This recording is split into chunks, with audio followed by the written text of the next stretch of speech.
인생 말리길입니다. 오늘도 이 길에서 잠시 쉬어가며 사람 이야기, 마음 이야기를 함께 나눠보겠습니다.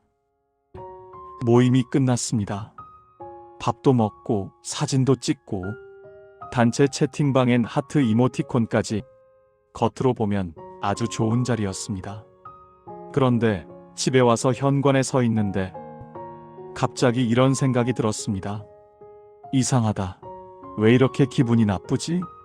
누가 소리를 지른 것도 아니고 대놓고 무례한 말도 없었는데 마음 한쪽이 찌그러져 있었습니다. 샤워를 하면서도 장면이 떠올랐습니다. 그 정도 가지고 뭘 그래요?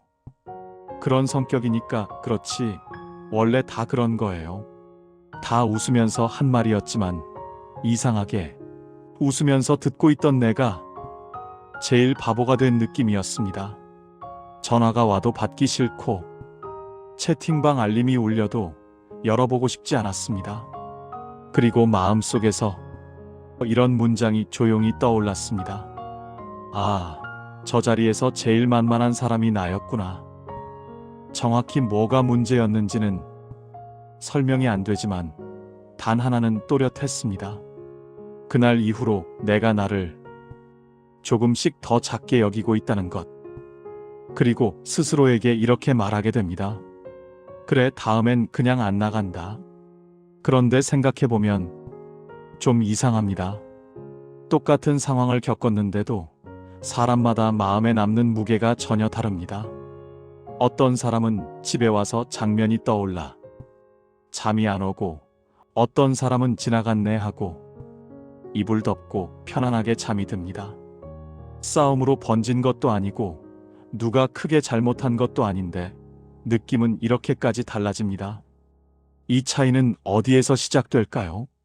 아주 사소해 보이지만 관계에서는 오랫동안 영향을 남기는 지점이 있습니다. 그 부분을 첫 번째 이야기부터 천천히 살펴보겠습니다. 저와 함께 걷는 이 시간이 편안하게 느껴지신다면 구독으로 계속 함께 해주셔도 고맙겠습니다. 첫 번째 장, 감정이 먼저다. 봄날, 동네 문화센터. 서예교실이 끝난 후였습니다. 65세 박순희 씨는 복도 벤치에서 같은 수강생인 김영란 씨와 이야기를 나누고 있었습니다. 지난주 모임에서 있었던 일 때문에 순희 씨는 마음이 불편했습니다. 영란아, 저번에 내가 차 준비하겠다고 했잖아. 근데 네가 먼저 다 차려놨더라. 그때 좀 당황스러웠어. 순희 씨는 조심스럽게 말을 꺼냈습니다. 영란 씨는 잠시 멈칫했습니다. 아, 그랬구나. 미안해, 순희야. 나는 그냥 빨리 시작하면 좋을 것 같아서. 응, 네 마음은 알아. 근데 나도 준비하고 싶었거든. 다음엔 미리 얘기해주면 좋겠어. 알았어. 다음부턴 그럴게. 순희 씨는 영란 씨를 비난하지 않았습니다. 왜 그랬어? 대신 나는 당황스러웠어라고 말했습니다. 그러자 대화는 공격이 아니라 공유가 됐습니다. 영란 씨도 방어하지 않고 이해할 수 있었습니다. 심리학에서는 요구나 비난보다 감정을 먼저 표현하면 상대의 방어심이 낮아진다고 설명합니다. 네가 잘못했어가 아니라 나는 이렇게 느꼈어라고 말합니다. 이 사람은 상대를 바꾸려 하지 않습니다. 대신 자신의 마음을 알립니다. 그래서 말은 날카로워도 관계는 깨지지 않습니다. 순희 씨는 불편함을 말했지만 영란 씨와의 관계는 오히려 더 깊어졌습니다. 서로의 마음을 알게 됐고 다음번엔 더 조심할 수 있게 됐습니다. 감정을 먼저 말하면 요구는 가볍게 전달되고 상대는 듣고 이해하며 받아들일 수 있습니다. 감정을 먼저 꺼내는 사람, 그게 품위의 첫 단계입니다. 그런데 감정을 먼저 말했다가도 관계가 틀어지는 경우가 있습니다. 똑같이 솔직하게 말했는데 어떤 사람은 이해받고 어떤 사람은 싸움이 되는데 그 차이가 어디서 올까요? 두 번째 장, 주어를 바꾸는 힘. 늦가을 동네 공원 산책로를 걷던 63세 이정혜 씨는 친구 최명자 씨를 만났습니다. 벤치에 앉아 이야기를 나누던 중 지난주 모임에서 있었던 일이 화제에 올랐는데 정희 씨는 조심스럽게 말을 꺼냈습니다. 명자야, 저번에 모임에서 내 말 자꾸 끊었잖아. 나는 조금 서운했어. 정희 씨가 말했습니다. 명자 씨는 당황한 표정을 지었지만 변명하지 않았습니다. 아, 그랬어? 미안해, 나는 그냥 내 생각이 떠올라서. 응, 알아. 근데 내 입장에서는 끝까지 말하고 싶었거든. 그랬구나. 다음엔 조심할게. 정희 씨는 네가 잘못했어. 그건 예의 없는 거야 라고 말하지 않았습니다. 대신 나는 이렇게 느꼈어라고 말했는데 주어를 너가 아닌 나로 시작했습니다. 그러자 명자 씨는 비난받는다고 느끼지 않았습니다. 대신 정희 씨의 마음을 이해하게 됐고 두 사람의 관계는 오히려 더 편안해졌습니다. 관계 연구자 존 고트맨은 수천 쌍의 대화를 분석했습니다. 상대의 성격이나 태도를 지적하는 말은 관계를 파괴하지만 자신이 느낀 감정을 전달하는 말은 관계를 회복시킨다는 겁니다. 결국 단어 몇 개 차이가 관계의 운명을 바꾼다는 겁니다. 그건 잘못됐어. 대신 나는 조금 다르게 느꼈어라고 말하는 사람은 비난이 아니라 자기 표현을 선택한 겁니다. 상대를 판정하지 않고 자신의 감정을 전달하는데 판정은 상대를 방어하게 만들지만 표현은 대화를 이어가게 만듭니다. 옛사람들은 말했습니다. 자기 표현은 관계를 열고 판정의 말은 관계를 닫는다. 내 감정을 말하면 관계는 열리지만 상대를 판단하면 관계는 닫힙니다. 너로 시작하는 말은 공격처럼 들리지만 나로 시작하는 말은 초대처럼 들립니다. 내 마음을 들여다보라는 초대인데 그러면 상대도 마음을 열고 나도 그때 급했어. 미안해. 몰랐어 라고 답할 수 있습니다. 주어를 나로 바꾸는 것. 말의 품위를 지키는 두 번째 습관입니다. 그런데 감정을 먼저 말하고 주어도 나로 바꿨는데 싸움이 되는 경우가 있습니다. 말은 잘 골랐는데 감정이 격해진 순간에 바로 쏟아내면 아무리 좋은 말도 공격처럼 들리게 됩니다. 그럼 이 문제를 품위 있는 사람들은 어떻게 풀까요? 세 번째 장, 멈춤의 힘. 초여름, 동네 복지관 탁구 동호회가 끝난 후였습니다. 67세 강민수 씨는 회원인 김철호 씨와 휴게실에서 차를 마시고 있었는데 철호 씨가 민수 씨의 경기 방식에 대해 한마디 했습니다. 민수 씨, 아까 서브 넣을 때 너무 높게 치셨어요. 그래서 제가 쉽게 받았잖아요. 민수 씨는 순간 기분이 상했습니다. 자신의 경기를 평가하는 것 같았지만 바로 대답하지 않았습니다. 잠시 멈췄습니다. 차를 한 모금 마시고 심호흡을 한 번 하고 나서 입을 열었는데 그 짧은 시간이 민수 씨의 감정을 가라앉혔습니다. 그랬을 수도 있겠네요. 다음엔 좀 더 신경 써보겠습니다.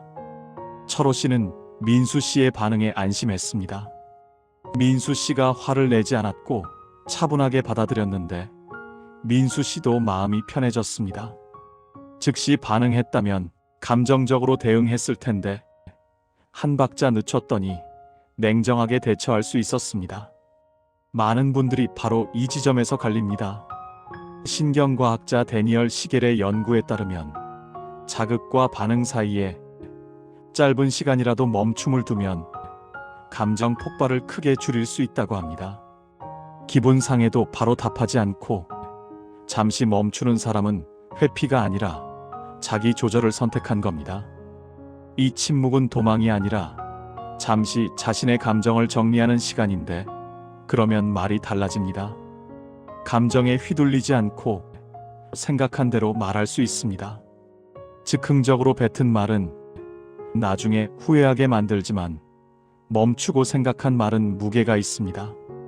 옛사람들은 이렇게 말했습니다. 멈춤은 약함이 아니라 성숙이다. 즉각 반응하는 건 쉽지만 잠시 멈추는 건 어려운데 성숙한 사람만이 할 수 있습니다. 상대도 느낍니다. 이 사람이 감정을 조절하면서 말한다는 걸 느끼는데 그러면 신뢰가 생기고 이 사람은 감정에 휘둘리지 않는다는 믿음이 생깁니다. 품위는 참는 게 아니라 조절하는 겁니다.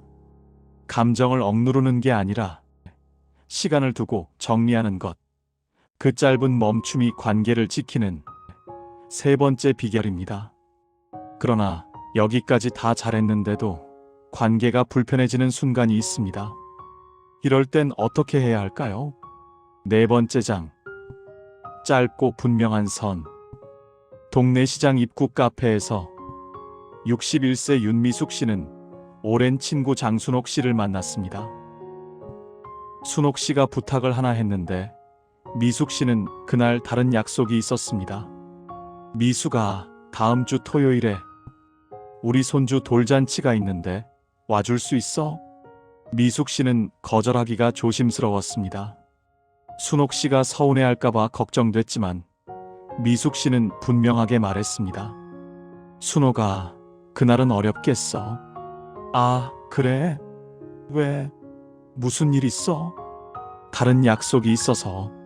미숙 씨는 내가 이런저런 사정이 있다고 구구절절 설명하지 않고 그냥 요점만 말했습니다. 순옥 씨는 잠시 아쉬워했지만 이해했습니다. 알았어. 다음에 보자. 응, 미안해. 미숙 씨는 허락을 구하지 않았습니다. 자신의 선을 분명히 말했는데 그러자 순옥 씨도 더 이상 묻지 않았습니다. 이제부터 드릴 이야기는 조금 중요합니다. 심리학자 헨리 클라우드의 연구에 따르면 과도한 설명은 오히려 약점이 되고 짧고 분명한 거절이 더 존중받는다고 합니다. 그건 어렵습니다 라고 설명 없이 단정하게 말하는 사람은 품위가 있습니다. 이 사람은 허락을 구하지 않고 상대가 이해해 줄 거라고 기대하지도 않는데 그냥 자신의 선을 지킵니다. 변명하지 않고 설득하지 않고 그저 분명하게 말합니다. 길게 설명할수록 선은 흐려지지만 짧게 말할수록 선은 분명해집니다. 한 철학자는 이를 두고 말했습니다. 경계는 설명보다 태도로 전해진다. 말이 많을수록 선은 약해 보이지만 단정할수록 선은 또렷해집니다. 상대도 선을 존중하게 됩니다. 미숙 씨가 길게 설명했다면 아마 순옥 씨는 설득하려 했을 텐데 미숙 씨가 분명하게 말하니까 순옥 씨도 더 이상 묻지 않았습니다. 변명하지 않고 아니오를 말할 수 있을 때 품위 있는 경계가 생깁니다. 선을 그었는데도 계속 불편한 관계가 있습니다. 거절도 잘하고 말도 분명하게 했는데 그 사람을 만날 때마다 왠지 조심스럽고 부담스럽습니다. 이럴 때 사람들은 더 강하게 거절해야 한다고 생각하지만 사실은 다릅니다. 다섯 번째 장. 관계의 거리 조절. 노래교실이 끝난 오후 복도에서 64세 박영자 씨는 회원인 김명숙 씨와 마주쳤습니다. 명숙 씨는 요즘 영자 씨에게 자주 부탁을 했는데 영자 씨는 점점 부담스러워졌습니다. 영자 씨, 다음 주 수요일에 병원 갈 건데 같이 가줄 수 있어요? 영자 씨는 고민했습니다. 명숙 씨를 밀어내고 싶지는 않았지만 계속 이렇게 지내기도 힘들었는데 영자 씨는 생각했습니다. 관계까지 끊을 필요는 없고 거리만 조절하면 되겠지. 명숙 씨, 그날은 제가 어려울 것 같아요. 대신 병원 정보는 알려드릴 수 있어요. 아, 그래요? 알겠어요. 영자 씨는 명숙 씨를 밀어내지 않았습니다. 대신 거리를 조절했는데 모든 부탁을 들어주지는 않지만 도울 수 있는 선에서 도왔습니다. 관계를 끊지 않고 방식을 바꿨습니다. 명숙 씨도 영자 씨의 선을 알게 됐고 영자 씨도 명숙 씨를 완전히 밀어내지 않았습니다. 노년학자 로라 카스텐슨의 연구에 따르면 관계 조절 능력이 노년기 인간관계의 핵심 기술이라고 합니다. 완전히 가깝거나 완전히 멀거나가 아니라 적절한 거리를 찾는 게 중요하다는 겁니다. 사람을 밀어내지 않고 거리를 조절하는 사람은 극단을 선택하지 않습니다. 부담스러우면 조금 물러서고 편안하면 조금 다가가는데 관계를 유연하게 조절합니다. 예로부터 이런 말이 있습니다. 지혜는 단절이 아니라 거리 조절이다. 관계를 끊는 건 쉽지만 거리를 조절하는 건 지혜가 필요합니다. 영자 씨와 명숙 씨의 관계는 끊어지지 않았는데 대신 서로에게 편안한 거리를 찾았습니다. 품이 있는 사람은 관계를 끊지 않고 대신 거리를 조절합니다. 그게 5번째 비결입니다. 여기까지 우리는 품위 있게 할 말 다 하는 사람들의 비밀을 살펴봤습니다. 이들의 공통점은 말을 조절할 줄 알았다는 겁니다. 여기까지 들으시면 이런 생각이 들 수 있습니다. 그럼 차라리 아무 말도 안 하는 게 낫지 않을까? 하지만 현실은 그렇지 않습니다. 말을 아끼는 것이 항상 좋은 건 아닙니다. 이제부터는 아무 말도 안 해서 관계가 힘들어지는 경우를 보겠습니다. 첫 번째 장, 침묵이 짐이 되는 순간. 늦가을, 동네 수영장 탈의실에서 62세 한명희 씨는 친구 송현주 씨와 마주쳤습니다. 지난주 모임에서 현주 씨가 명희 씨의 말에 기분이 상했던 모양이었는데 명희 씨는 뭔가 이상하다고 느꼈습니다. 현주야, 요즘 왜 이렇게 연락이 없어? 아니야, 그냥 바빴어. 현주 씨의 목소리가 평소와 달랐습니다. 표정도 굳어 있었는데 명희 씨는 조심스럽게 물었습니다. 혹시 내가 뭐 잘못했어? 아니야, 괜찮아. 정말 뭔가 불편한 것 같은데? 아무것도 아니야. 현주 씨는 계속 괜찮다고만 했습니다. 하지만 명희 씨는 계속 눈치가 보였는데 자신이 뭘 잘못했는지 알 수 없었고 현주 씨는 말을 하지 않았습니다. 그 후로 두 사람의 관계는 점점 어색해졌습니다. 현주 씨는 아무 말도 하지 않았지만 명희 씨는 계속 불안했는데 그 침묵이 오히려 더 큰 짐이 됐습니다. 침묵으로 감정을 떠넘기면 상대는 계속 눈치를 보게 됩니다. 아무 말도 하지 않지만 그 침묵이 메시지가 되는데 뭔가 잘못됐다. 나는 화가 났다는 신호를 보내는 겁니다. 오래전부터 전해지는 지혜가 있습니다. 말하지 않은 감정은 상대의 짐이 된다. 내가 참으면 상대가 편할 거라고 생각하지만 실은 상대에게 더 큰 부담을 줍니다. 관계는 점점 무거워집니다. 명희 씨는 현주 씨를 만날 때마다 조심스러워졌는데 뭘 말해야 할지, 어떻게 행동해야 할지 모르겠습니다. 현주 씨는 침묵으로 일관했지만 그 침묵이 명희 씨를 더 힘들게 만들었습니다. 배려처럼 보이지만 실은 회피입니다. 그리고 그런 침묵은 상대에게 짐을 떠넘기는, 관계를 망가뜨리는 첫 번째 방식입니다. 감정을 숨기는 것도 문제지만 더 무서운 건 따로 있습니다. 불편한 마음을 말하지 않는 것과 불편한 일 자체를 계속 미루는 것은 다른데, 특히 후자는 언젠가 관계를 한 번에 무너뜨립니다. 두 번째 장, 미뤄진 갈등의 무게. 동네 공원 벤치에서 66세 김태영 씨와 친구 이상훈 씨가 앉아 있었습니다. 지난달 모임에서 상훈 씨가 태영 씨에게 돈을 빌렸는데 아직 갚지 않고 있었습니다. 상훈아, 저번에 빌려준 돈. 아, 그거 조금만 기다려줘. 곧 갚을게. 그래, 알았어. 태영 씨는 더 이상 말하지 않았습니다. 기분이 나쁘지만 돈 이야기를 꺼내기가 불편했습니다. 그래서 웃으며 넘겼습니다. 한 달이 지나고 두 달이 지났습니다. 상훈 씨는 여전히 돈을 갚지 않았고 태영 씨는 계속 참았습니다. 그러던 어느 날 태영 씨가 폭발했습니다. 상훈아, 도대체 언제 갚을 거야? 몇 달째야? 상훈 씨는 놀랐습니다. 왜 갑자기 화를 내?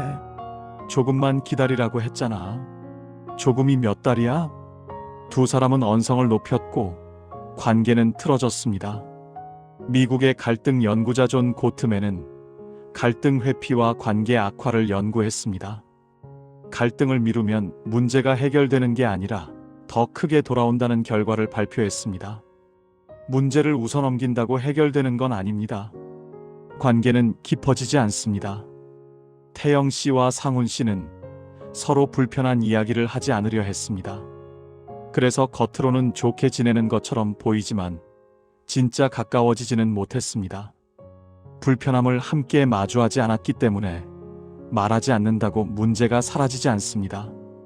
오히려 쌓이고 커지고 언젠가 터집니다. 갈등은 피할 게 아니라 다뤄야 하는 겁니다. 갈등을 피하는 것도 위험하지만 가장 무서운 침묵이 하나 더 있습니다. 문제를 미루는 게 아니라 아예 자기 마음 자체를 끝까지 감추는 경우입니다. 그런데 이건 관계를 서서히 말라 죽게 만듭니다. 세 번째 장, 숨긴 마음의 대가.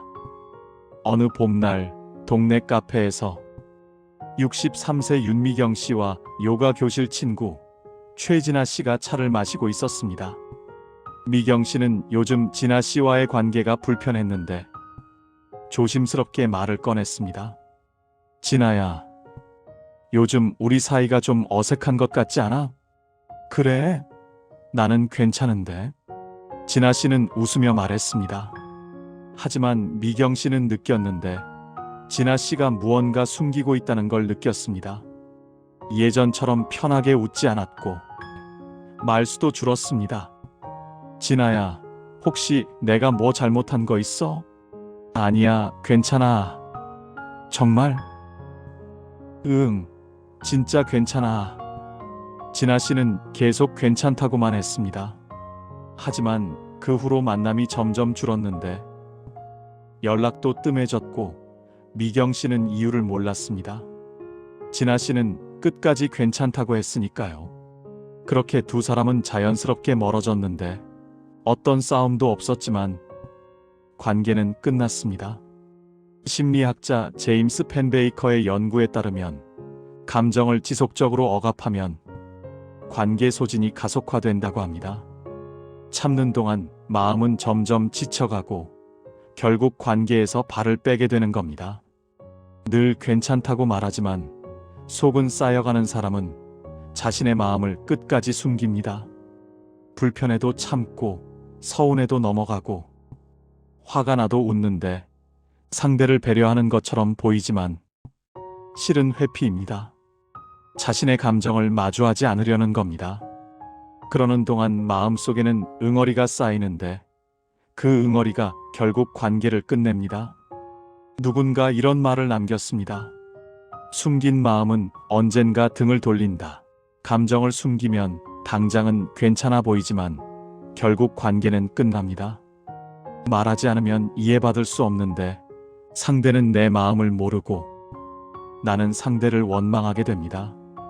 그리고 이게 침묵이 관계를 망가뜨리는 세 번째 방식입니다.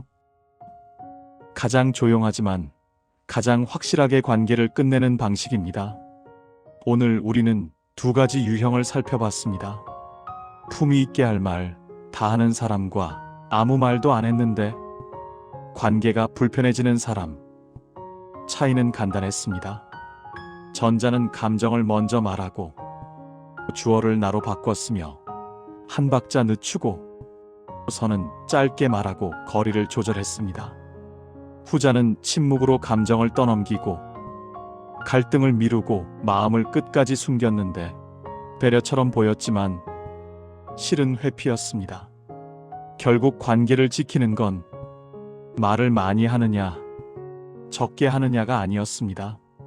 중요한 건 순서였는데, 비난보다 감정을 먼저 꺼내고, 판정보다 표현을 먼저 하면, 똑같은 말도 공격이 아닌 소통이 됐습니다. 품위는 말의 내용이 아니라 말의 순서에서 생깁니다. 마치 물이 높은 곳에서 낮은 곳으로 흐르듯 감정이 먼저 흐르면 말은 자연스럽게 전달되는데 조용한 사람이 품이 있는 게 아니라 오히려 조절하는 사람이 더 품위가 있습니다. 다시 말에 화를 안 내는 게 아니라 순서를 바꾸는 겁니다. 말을 안 하는 게 아니라 타이밍을 조절하는 건데 그러면 참지 않아도 관계를 지킬 수 있습니다. 나이가 들수록 말은 줄어들어도 존중은 더 또렷해져야 합니다. 말을 아끼되 필요한 말은 하고 감정을 솔직하게 말하되 품위를 지키는 겁니다. 그게 곧 관계를 오래가게 만드는 비결입니다. 그동안 참느라 고생 많으셨습니다. 이제는 품위 있게 할 말 다 하셔도 됩니다. 인생은 혼자 걷는 길 같지만 이야기를 나누면 조금 덜 외롭습니다. 다음 길에서도 함께 걸어가겠습니다. 오늘 이야기 중 마음에 오래 남는 한마디가 있다면 댓글로 함께 나눠주셔도 좋겠습니다. 지금까지 인생 말리길이었습니다.